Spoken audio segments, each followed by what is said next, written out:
नमस्कार दोस्तों, आप देख रहे हैं विजन 24 न्यूज और मैं हूं आपके साथ अखिलेश चंद्रा। आज हम बात करेंगे राजस्थान के बांसवाड़ा की, जहां प्रधानमंत्री नरेंद्र मोदी की एक बड़ी रैली हुई। लाखों की भीड़, पूरा सिस्टम हाई अलर्ट पर। लेकिन जैसे ही पीएम मंच पर पहुंचे, कार्यक्रम की स्क्रीन में से अचानक आवाज बंद हो गई। सिर्फ तस्वीर दिखाई दी और आवाज गायब। फिर मिनटों में आईएएस अफसर पर गाज गिरा दी गई। सवाल यह है, क्या यह कार्रवाई व्यवस्था सुधारने के लिए थी या फिर सरकार का तानाशाही रवैया? 25 सितंबर को बांसवाड़ा के नपला गांव में प्रधानमंत्री मोदी की रैली थी। जैसे ही प्रधानमंत्री मंच पर पहुंचे, बड़ी एलईडी ब्लैक हो गई।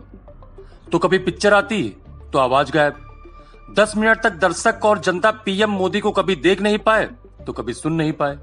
बस कभी आवाज सुनाई देती रही तो कभी वीडियो चलता रहा। इस बीच मंच पर अफरा तफरी का माहौल रहा। टेक्नीशियन भागते दौड़ते नजर आए। कार्यक्रम जैसे तैसे आगे बढ़ा, लेकिन ये चूक कैमरों में कैद हो गई। इस गड़बड़ी की जिम्मेदारी डाली गई सूचना प्रौद्योगिकी विभाग की सचिव आईएएस अर्चना सिंह पर।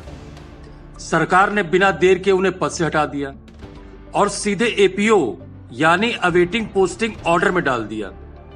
आदेश में सिर्फ 2 शब्द लिखे गए, प्रशासनिक कारण।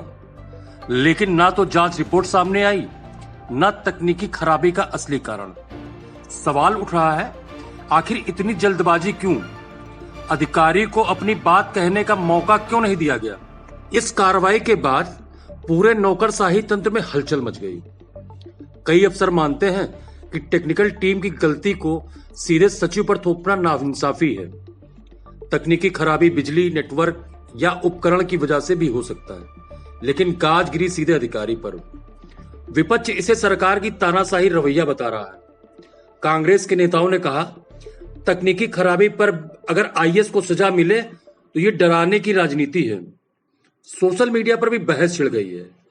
क्या यह अनुशासन है या दबाव बनाने की कोशिश?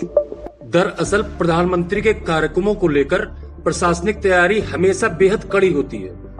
केंद्र से लेकर राज्य तक हर विभाग को पूरी जिम्मेदारी सौंपी जाती है। ऐसे में मामूली चूक भी सीधे फेलियर मानी जाती है। लेकिन सवाल यही है कि क्या सिर्फ स्क्रीन ब्लैक व आवाज न आने पर किसी सीनियर आईएएस अफसर को हटा देना न्यायसंगत है? क्या इससे व्यवस्था सुधरेगी या फिर अफसर सिर्फ डर में काम करेंगे? आलोचक कहते हैं कि इस तरह की कार्रवाई से अफसर सवाल पूछने या सच्चाई बताने से भी कतराने लगते हैं। यानी यह लोकतंत्र नहीं बल्कि तानाशाही का संकेत है। तो मिनटों की गड़बड़ी ने मिनटों में बदल दी एक आईएएस अफसर की जिंदगी। सरकार कह रही है यह प्रशासनिक कारण है, लेकिन जनता पूछ रही है, क्या यह न्याय है या फिर सत्ता का दबाव? क्या नौकरशाही अब सिस्टम सुधारने की बजाय सिर्फ सरकार को खुश करने में लगी रहेगी?